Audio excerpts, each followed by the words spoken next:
chez un professionnel de la mécanique. Hein, j'aime autant dire que j'ai fait la mécanique. Et ça m'inquiète un petit peu parce que ça voudrait dire peut-être que l'eau est allée plus loin. C'est à qui? Les amis, la famille, bonjour. Comment allez-vous? Moi, je vais super bien parce que aujourd'hui, voici cette nouvelle Honda 250 CR de 1987, les gars. Comment vous allez? Moi, je vais extrêmement bien. Aujourd'hui, comme vous l'avez vu dans le titre, dans la miniature, et là, tout de suite devant vous, une putain de Honda 250 CR. Alors là, si un jour on m'aurait dit que j'aurais repris une Honda 250 CR pour la remettre en route, puisqu'on est aujourd'hui sur un redémarrage, je l'espère, j'y aurais pas cru. Donc j'espère que vous êtes bien accrochés, parce que ce qui est arrivé à cette Honda, c'est bien dommage, mais ça peut arriver malheureusement à tout le monde. Et vous allez savoir l'histoire aujourd'hui dans cette vidéo. L'histoire, la réparation, et j'espère à la fin de cette vidéo, le démarrage et le test de cette Honda 250 CR, les mecs. Parce que tout ce qu'on veut, nous, c'est qu'elle roule. On s'en fout du reste. On veut pas la revendre pour pièce, on veut qu'elle roule. Et oui, aujourd'hui, donc, du coup, on va s'attaquer à cette bête qui a malheureusement subi quelque chose que personne n'aime quand on part en balade en moto. Et encore plus en Honda 250 CR, qui est quand même une moto mythique et de collection. 1987, on est clairement sur des motos de collection que tous les passionnés de Honda ou de moto s'arrachent. Là, aujourd'hui, on est sur une moto, concrètement, normalement, à 80%, si tout se passe bien, elle devrait redémarrer sans encombre et sans gros achats, sans gros frais. Mais c'est... J'ai bien dit 80%. Il y a les 20%, c'est savoir si c'est allé jusqu'au bout, ce qui est fort probable. Et si c'est pas allé jusqu'au bout, tant mieux. Parce que quand vous allez savoir ce qui s'est passé, rien de plus banal. Et oui les mecs, cette moto, elle est allée dans l'eau. Malheureusement, la personne a chuté avec la moto dans l'eau et du coup, vous imaginerez bien à la suite, la moto a pris l'eau de l'intérieur. Donc inutile de vous faire un dessin, la ligne d'échappement s'est remplie et derrière le filtre à air, on y voit de la terre. Alors c'est du sable, du léger sable qui a dû passer par le filtre, mais bon, on en voit quand même. Et depuis ce jour-là, cette moto n'a plus redémarré. Donc, impossible de la redémarrer sur le coup pour repartir. Et depuis, impossible de la redémarrer. Donc là, l'objectif, il est clair, net et précis. Faire un premier diagnostic, donc on enlève la selle, on enlève la boîte à air, on va la nettoyer. On va enlever le carburant, regarder dans quel état il est. Et après, l'état le plus critique, c'est en fait c'est le cylindre. En fait, c'est ce que je vous disais, les 20% qui restent, il est là. C'est le cylindre. Savoir si le cylindre est rayé, si le piston est mort, si la segmentation est morte, mais je ne pense pas. Honnêtement, je ne pense pas du tout. On va regarder ça tous ensemble. Je vais vous montrer le kick, comment il descend. Je le trouve un peu léger, mais à la fois, je trouve qu'il y a aussi de la compression. Donc on espère, on croise les doigts que c'est pas allé jusqu'au cylindre. Mais sinon, si c'est malheureusement passé jusqu'au cylindre, il va falloir, dans le meilleur des cas, faire un Nicasil,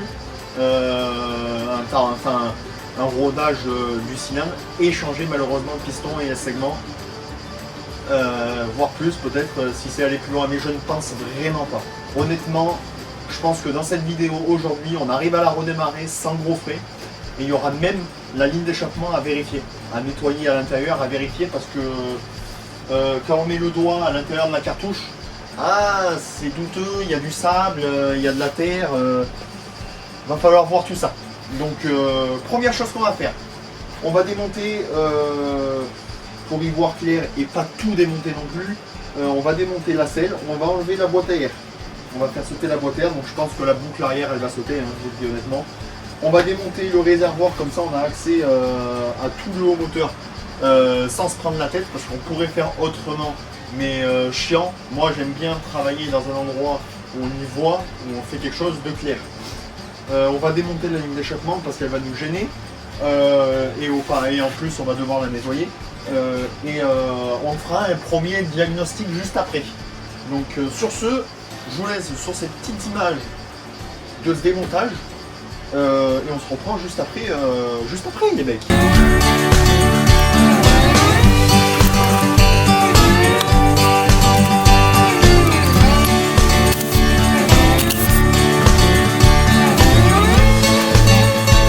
Bon les mecs, inutile de vous faire un schéma comme je vous l'ai dit juste avant. Il y a forcément de la terre, enfin du sable à l'entrée du carbu, à l'entrée d'air. Je vais vous montrer tout ça. Et comme vous pouvez le voir là, ben en fait il y a toute cette terre là qui est rentrée, hein, forcément. Il y a de l'eau qui est rentrée dans le carbu. Ça n'a pas fait bon ménage. L'avantage c'est qu'au niveau du pot, alors je sais pas si vous allez bien le voir, je sais pas où est la cartouche, elle est juste là. Alors attendez, au niveau du pot, j'ai pas l'impression qu'il y ait de la terre qui soit rentrée. Je pense qu'il y a juste un peu d'eau qui est rentrée au niveau de la cartouche, mais rien de plus. Donc là, bien évidemment, la boîte à air, hein, elle est pleine de résidus. Là, c'est pareil, on le voit bien jusqu'au fond. Il y a tout ça à nettoyer. Forcément, c'est tout rentré dedans. Là, le prochain topo, ça va être de démonter le carbu. On va démonter ce carbu-là. Je vais démonter le corps de pot. Pour voir l'étendue des dégâts et voir si c'est rentré dans la pipe d'admission. Une fois qu'on a démonté le carbu, on va déjà faire un premier point et un premier nettoyage. Je dis premier 2 fois. On va faire un premier nettoyage donc de la boîte à air complète, du carbu complet, de la ligne d'échappement complète, histoire de partir sur une bonne base. Après, on ira plus loin. On va faire étape par étape parce que sinon je vais m'y perdre complet. Vous non, vous regardez la vidéo, moi je vais m'y perdre. Sans plus attendre, avant de continuer, commentez la vidéo pour me dire vous votre diagnostic avant la fin de vidéo. J'aimerais bien voir dans les commentaires, dites-moi si vous pensez que le cylindre est complètement mort avec déjà ce que vous avez vu, ou si à la fin de cette vidéo on arrive à la faire redémarrer juste en faisant un gros nettoyage ultrason et compagnie du carbu et de la boîte à air. Dites vos pronostics dans les commentaires de ce que vous pensez et comme ça on verra qui c'est qui a le plus raison. Donc mettez en pause, faites votre commentaire, n'hésitez pas à mettre un like en attendant et dites-moi ce que vous en pensez. Et vous abonnez aussi, hein. Vous likez, vous commentez, forcément vous allez vous abonner, hein. Allez, on continue la vidéo tout de suite.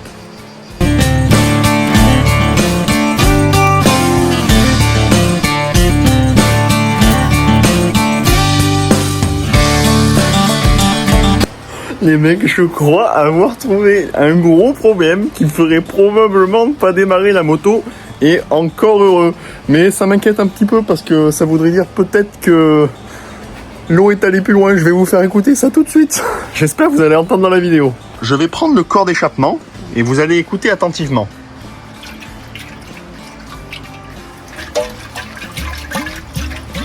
Alors je sais pas si ça s'entend en vidéo. Est-ce que c'est pas un truc de fou? Alors, à moins que le gars voulait faire cuire des pâtes à chaud dans le pot d'échappement, c'est une bonne solution. Mais là, comme ça, la moto elle craignait pas de redémarrer. Alors, est-ce que c'est pas un mal pour un bien? Le pot se bouche, il y a de l'eau à l'intérieur, le moteur ne peut pas démarrer et du coup, il n'absorbe pas toute la terre. Peut-être que ça a sauvé le moteur. En tout cas, tout ce qu'on sait, c'est que là, le pot, il est gavé d'eau. Le pot est gavé d'eau, donc inutile de vous dire que la réponse est toute trouvée de le pourquoi du comment elle démarre pas la moto. Par contre, du coup, ça m'inquiète un peu et j'espère que c'est pas remonté jusqu'au cylindre. Avec un peu de chance, non. Et j'ai de forts doutes quand même. Donc là déjà, on a démonté le carburateur. Il est juste là. Le carburateur, bon, il a coulé, c'est normal, je l'ai retourné. Mais devant, enfin, à l'entrée de la pipe d'admission, c'est propre. Et derrière, c'est sale. Donc déjà, la merde n'est pas passée de ce côté. De ce côté, on est clean. Même là, au niveau de la pipe d'admission, alors je sais pas si on va le voir en vidéo. Alors, est-ce que le focus va se faire? Presque pas. C'est propre, ça m'inquiète pas du tout. La pipe est très sale, donc on va éviter de trop la toucher. Par contre, du coup, là, la solution, enfin, pas la solution, mais l'idée, c'est de démonter le support supérieur du cylindre, d'enlever les durites qui sont ici, démonter la culasse pour voir la tête de piston et le cylindre à l'intérieur. On va le faire descendre, monter, descendre, voir dans quel état il est et voir aussi la sortie d'échappement, dans quel état c'est, s'il y a de l'eau qui est rentrée ou pas. Après, une fois que ça c'est fait, peut-être qu'on sera rassuré, peut-être pas. Donc c'est à voir. Donc là on va nettoyer le carbu quand même déjà de base, regarder dans la cuve, voir s'il n'y a pas de la merde qui est rentrée, mais je ne pense pas, parce que la merde qui rentre dans la cuve c'est la merde qu'il y a dans le réservoir. Le réservoir était fermé et il est propre. Donc et puis l'essence coule de source. Donc normalement la cuve est censée être propre. Mais on va vérifier quand même, parce que c'est une moto qui quand même sortait de révision, donc le cylindre piston est censé être neuf et le carbu est censé être dans un bon état. Donc on va vérifier le carbu, on va le nettoyer, on va nettoyer la boîte à air aussi, parce qu'elle forcément elle a ramassé plein de tubes. La ligne d'échappement, on va la vider, parce que là, dans l'état où elle est mon copain, j'aime autant dire que ça risque pas de redémarrer comme ça. Et après on s'attaquera à l'ouverture du cylindre pour voir l'état général du truc. On continue, hein. C'est parti. C'est parti.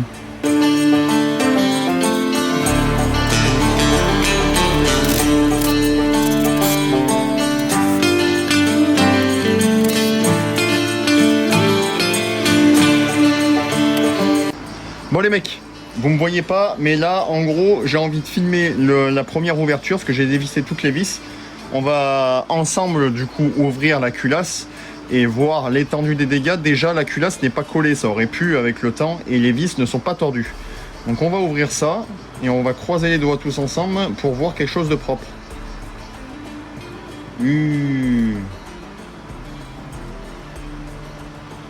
Wesh.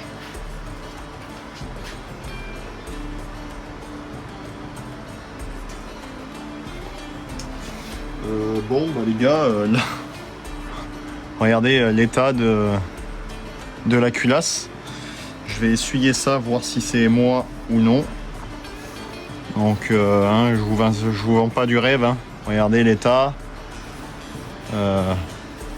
toute cette crasse. Le diag il était de toute façon pratiquement sûr, hein. L'eau est rentrée à l'intérieur, ça a niqué le cylindre. Ça c'était presque certain les gars. C'était pratiquement certain. Et là, bon, la culasse est plutôt propre, elle n'est pas marquée.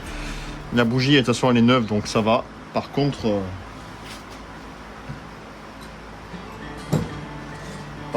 le reste ça fait pitié les mecs. Puisque là, attendez, il va falloir que j'essuie ça proprement.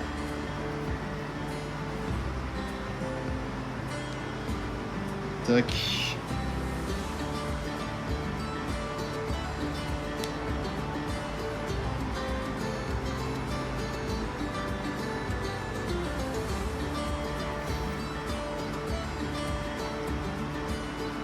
Wow. Toute la merde, les mecs. Et je vous vends pas de rêve, hein. J'ai pas. Donc là on voit bien que le piston il est neuf, hein. Dans la vidéo là on voit pas bien parce que c'est de loin, je peux pas filmer de trop près, c'est pas pratique. On voit bien que le piston est neuf, mais par contre on voit bien aussi que de la merde est rentrée dedans, hein. Il n'y a pas photo les gars, hein.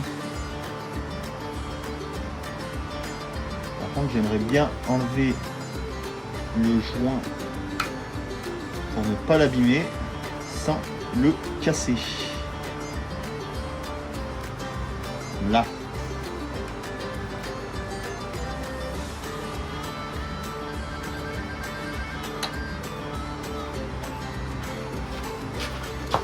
Nettoyer vite fait, on va faire un propre nettoyage.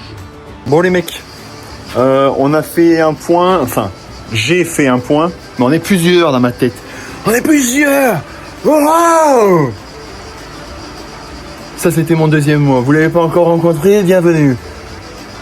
Ici Jack Sparrow. Ça c'était mon troisième mois. Bref, là c'est mon premier mois. Le cylindre, contre toute attente, le cylindre est comme neuf, comme convenu, comme le client m'avait dit.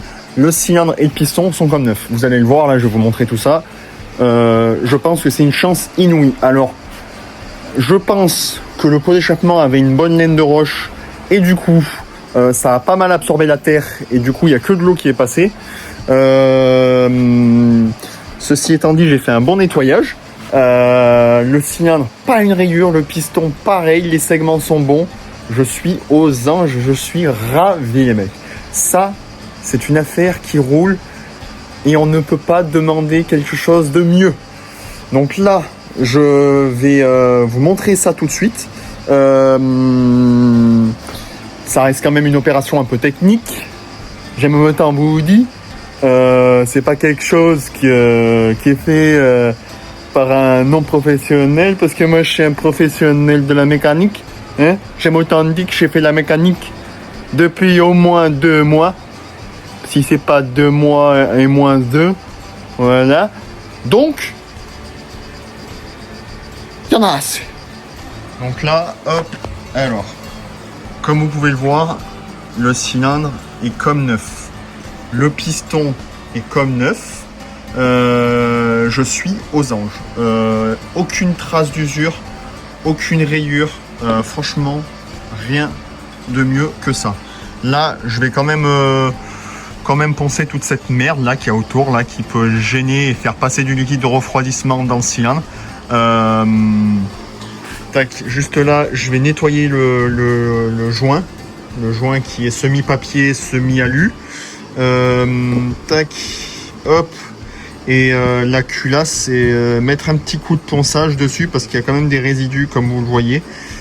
Et comme ça, on pourra déjà de base remonter ça maintenant. L'idée, c'est de ne pas laisser le cylindre trop longtemps ouvert pour que les merdes ou la poussière rentrent. Parce que plus le cylindre est propre, mieux c'est. Donc là, on va faire ça.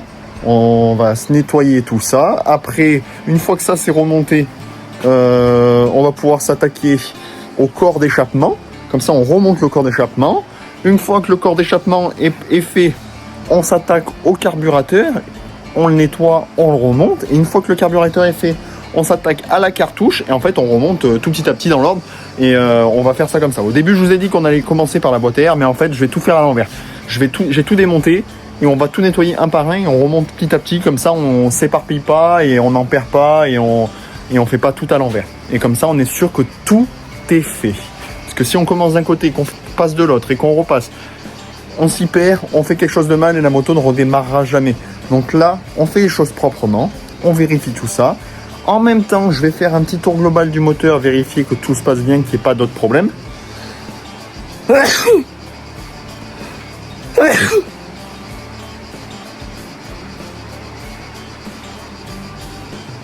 n'y ait pas d'autres problèmes.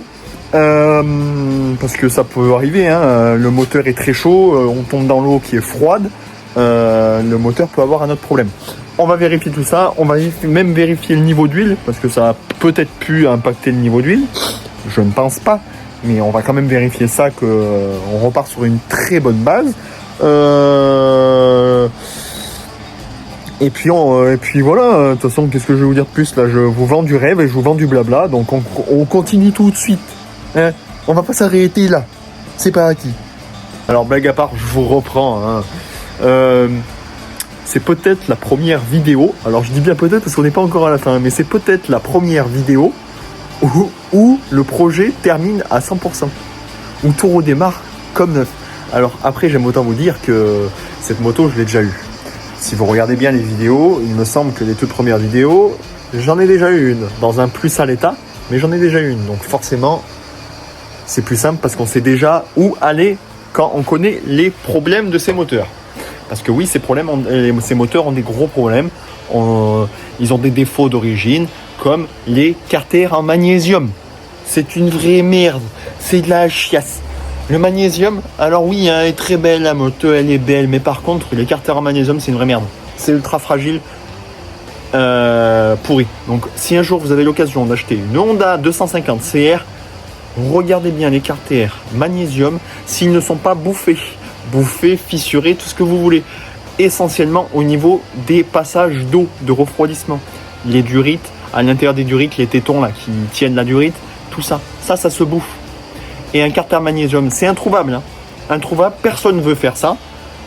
Et le prix, quand vous en trouvez un, le prix.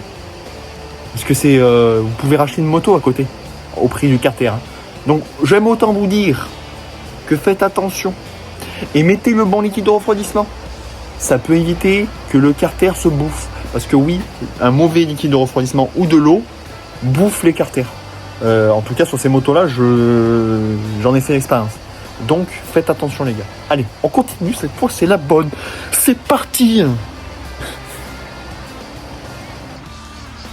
Bon, les mecs, on va nettoyer ce petit carburateur. Alors, vous ne jugez pas le souk qu'il y a sur mon établi. De toute façon, c'est tout le temps.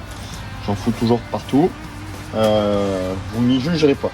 Parce que oui, je suis en train de réparer cette style TS 420, donc une disqueuse à béton. Et j'en ai plusieurs, comme vous voyez, avec plusieurs cylindres. Mais on s'en fout, c'est pas le sujet de cette vidéo. Là, aujourd'hui, donc du coup, alors attendez, je vais déplacer ça là.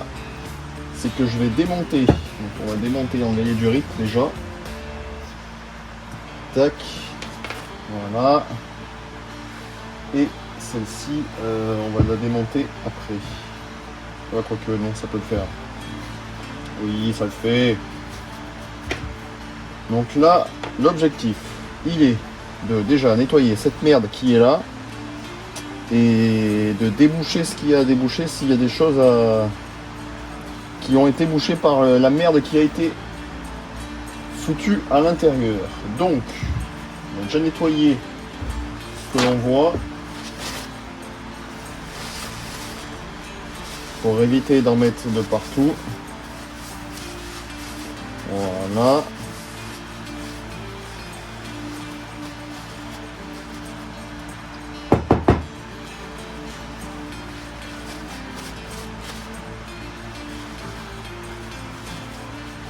Prendre un petit tournevis, ou même ça, ça va le faire. Pour nettoyer les angles.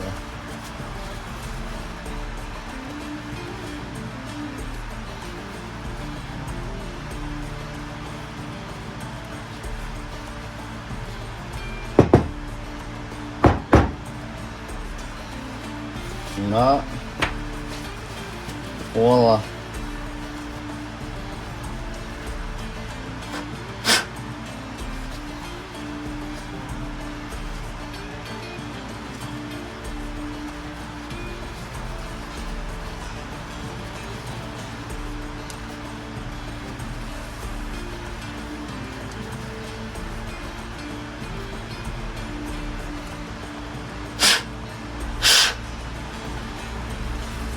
Tac.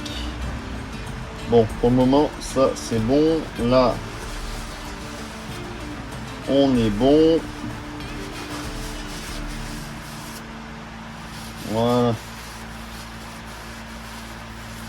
Tac.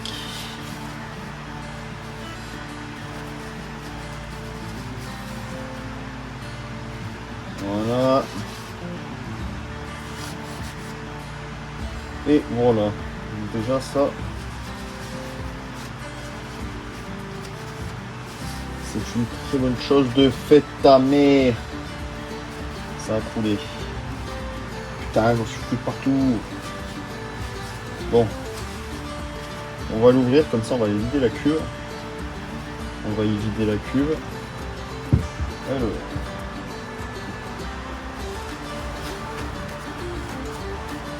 Là.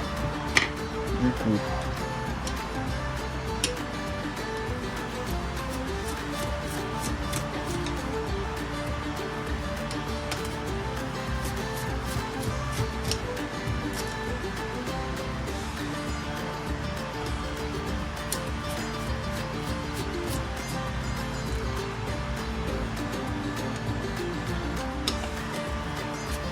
Voilà. Là, juste ce que je ne veux pas voir, c'est du sable à l'intérieur. Sinon, ça me casserait un peu les couilles, je vais voir.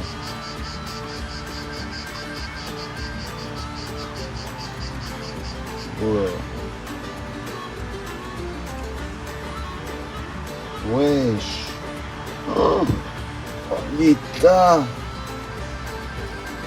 Est-ce que vous voyez l'état de la cuve? Oh. Ah ouais. Ah bah là, j'aime autant vous dire que l'essence ne passera pas. Hein. Donc ça veut peut-être, faudrait que je regarde le réservoir, mais je crois que le réservoir était bon. Oh. L'état du carburateur, les gars. Non mais c'est pas possible d'avoir un carbu dans cet état. Je sais pas si vous vous rendez compte.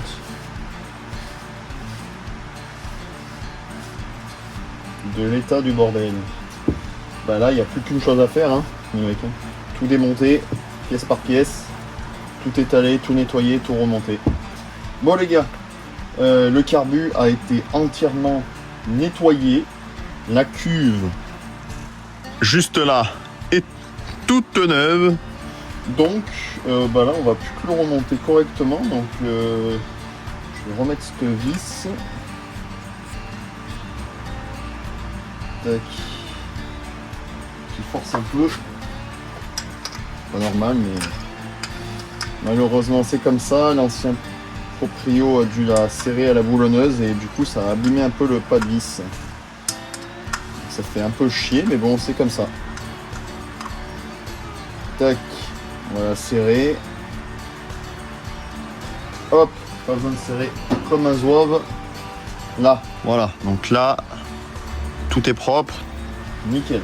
Ça, c'est bon. On va remettre le joint de l'étanchéité. Comme ceci. Voilà, ça on va le mettre là. Après, le carbu. Comme vous pouvez le voir, le carbu est tout propre. On voit même à la caméra que les tuyaux et tout sont tous nickel. Donc, là, on va mettre les deux gicleurs. Donc, le gicleur de ralenti, juste là.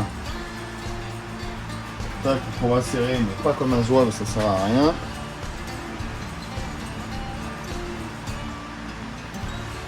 Là, voilà. Et le gicleur principal. Tac. Juste ici.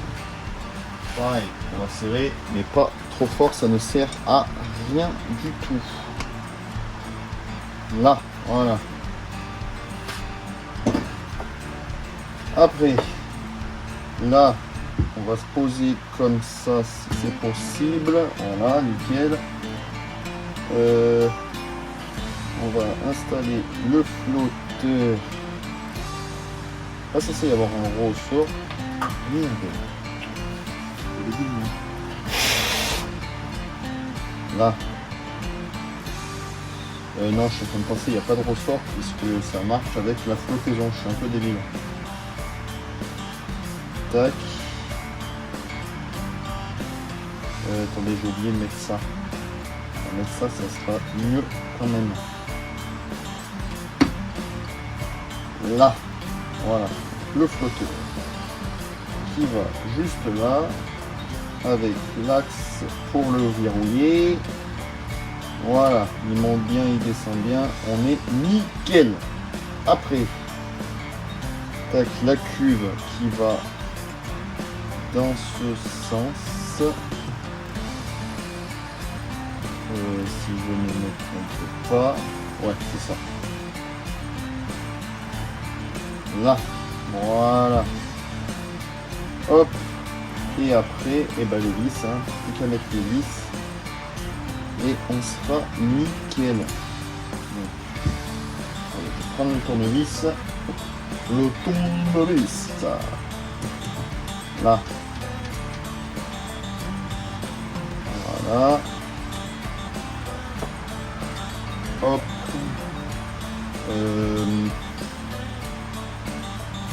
Attendez, je suis en train de réfléchir où va déjà cette... la connasse. Est-ce qu'il ne devait pas là?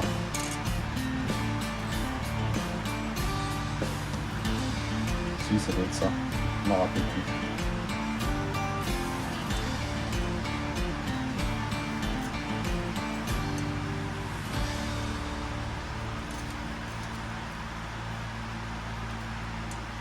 Tac, je crois que ça va comme as. Ça paraît bien.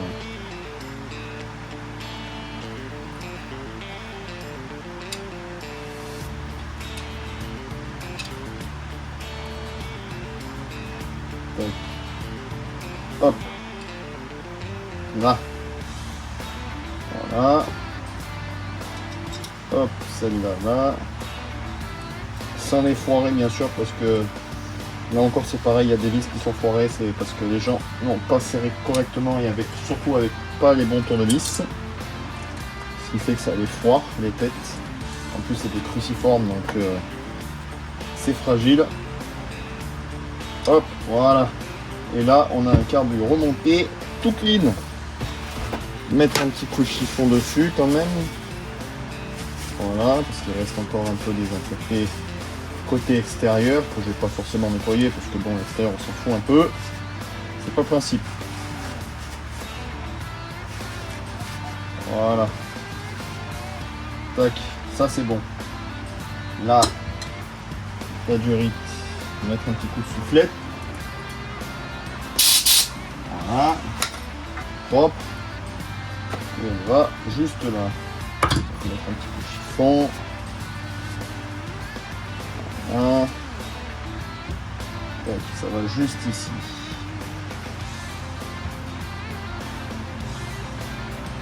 Voilà.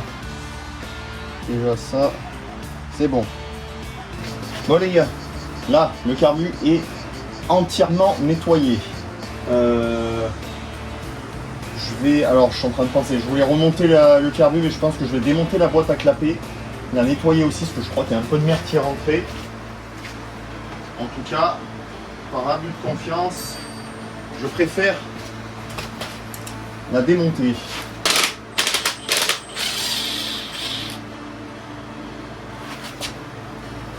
Récapitulatif. Là, on est en milieu de journée. J'aimerais bien que la moto démarre ce soir. Mais pour ça, vu que j'ai démonté la boîte à clapper et qu'on a vu derrière sous le piston ce qui s'y passe, donc au bas moteur, il y a malheureusement de la merde qui est rentrée. Beaucoup de merde parce que je vois de l'eau. Ceci étant dit, c'est mauvais. C'est quoi là? J'ai rien. C'est mauvais parce que on peut pas laisser de l'eau en bas, donc il va falloir que je fasse une vidange. Vidange et aussi nettoyage. Donc je vais aller chercher ça tout de suite en magasin en début d'après-midi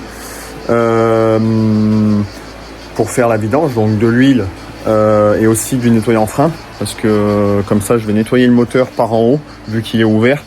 Je vais nettoyer le moteur par en haut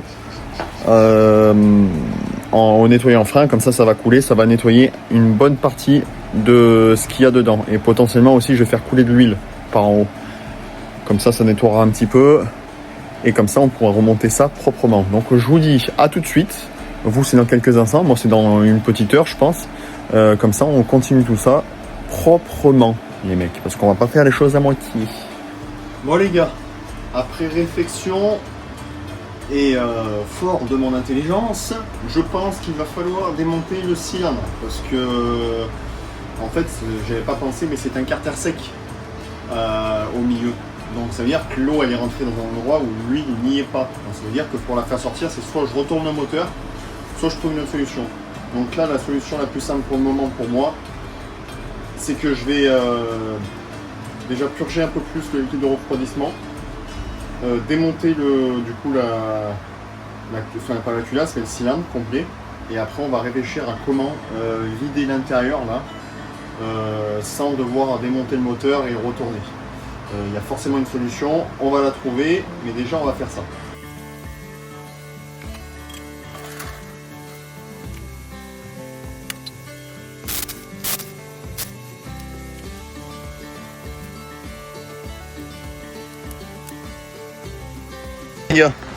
Le moteur a été démonté, donc je l'ai mis sur une base là pour que je puisse le nettoyer correctement. Dessous le piston, là, donc attendez, tac, voilà, hop, j'ai nettoyé tout ce que j'ai pu, il y a encore un peu de traces, mais je pense que ça va faire l'affaire. C'est pas des grosses traces, c'est pas très dérangeant je pense. Bref, là tout est nettoyé, le piston est remonté, tout nickel. Tout fonctionne bien. Là j'ai nettoyé un peu, mais rien de très grave, parce que de toute façon ça c'est une partie qui est censée être sèche. Je dis bien censée être sèche, puisqu'il y avait du liquide. Là l'idée là c'est de remettre le moteur dans la base, tout refixer correctement. la roue arrière, ça, ce que j'ai dû démonter la suspension. Ça, une fois que ça c'est fait, on nettoie une dernière fois correctement. On remonte le cylindre. Une fois que le cylindre est remonté, on vérifie que tout va bien. Et puis ben, on remonte tout et remplissage des niveaux et test. Hein. De toute façon.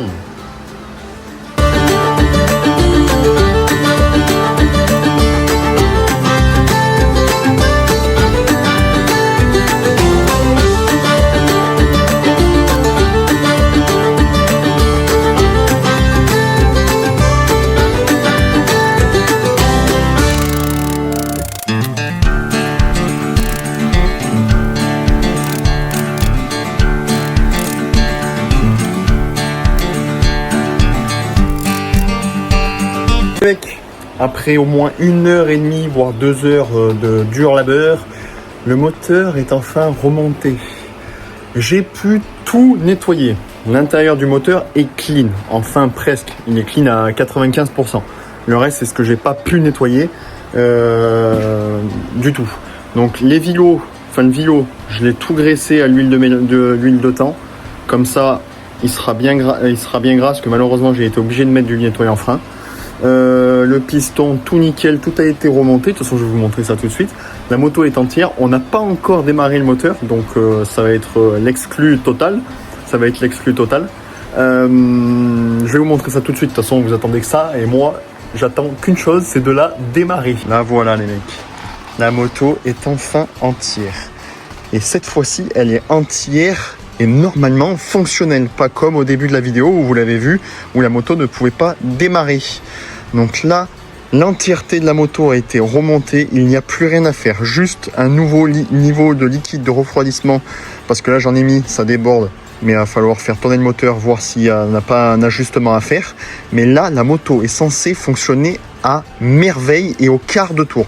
Normalement, si j'ouvre l'essence, que je mets 2-3 coups de kick dans le vent pour faire entrer l'essence, que je mets un coup de kick fort, normalement elle est censée démarrer les gars. Donc, on va voir ça tout de suite. Bon, vous vous doutez bien que j'ai mis une chaussure de moto, parce que j'ai pas envie de me niquer le pied au tatane. Donc voilà, vous ne négligerez pas la tenue de professionnel aguerri pour démarrer cette bête. Alors, là, c'est bon.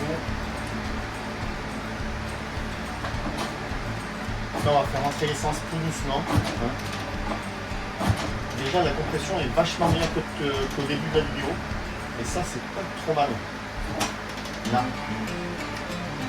Voilà, j'ai l'automatique de vous dire que normalement, si je mets un coup de kick, elle démarre.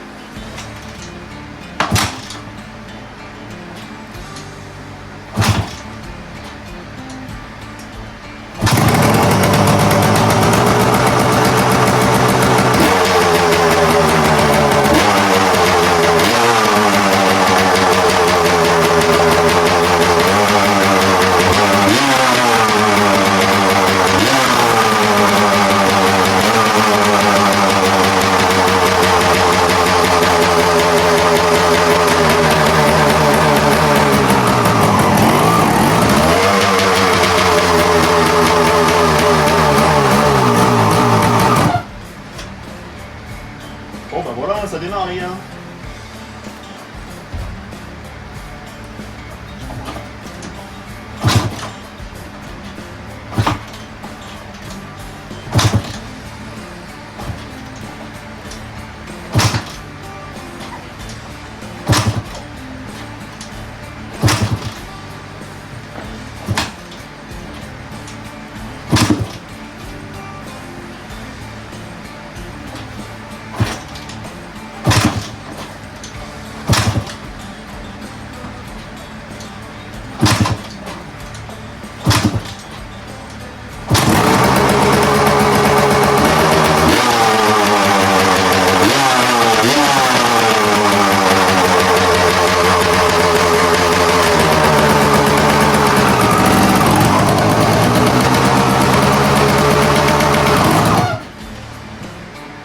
Autant vous dire que là j'ai la banane, là, je suis au taquet max, surtout que là ça a été rapide, ça a été l'histoire de 2 jours, Vous, c'est une vidéo. Moi, c'est 2 jours de réparation. Enfin, 2 jours. Allez, une journée entière. On va dire ça comme ça sur 2 jours. Donc, elle démarre, elle fonctionne. La vitesse première passe, donc c'est-à-dire que toutes les vitesses passent. Ça, je m'inquiète pas là-dessus. Elle fume un peu, c'est normal. Pourquoi? Je m'explique. Parce que j'ai gavé en huile de mélange dans le bas moteur, là, au niveau du vilo, pour graisser. Alors, j'ai gavé, j'ai pas non plus mis 1 litre, mais j'en ai mis un petit peu quand même pour graisser, parce que forcément, avec le nettoyant frein, ça sèche tout ce qui est graisse, tout ça, ça sèche énormément. Je bégaye. Excusez-moi mon bégaiement, c'est 20h. Et moi, 20h, qu'est-ce que je fais 20h? Ben moi, 20h, je suis dans le journal. Le JT. Avec Jean Pépiano. Moi, j'y peux rien, hein. Normalement, je suis pas censé dans le garage à cette heure-ci. Donc voilà, hein. Alors les mecs, mettez un commentaire pour vous dire ce que vous avez pensé. Un petit like. Et puis tu t'abonnes, Mestémon. Tu t'abonnes, hein. Tu t'abonnes, tu mets la petite cloche comme ça au courant que tous les jours à mercredi, enfin tous les mercredis à 19h30 une vidéo, mon copain. Charlie tout simplement, le nom de la page. Alors mon gars, abonne-toi. Allez, moi je te laisse. À la prochaine.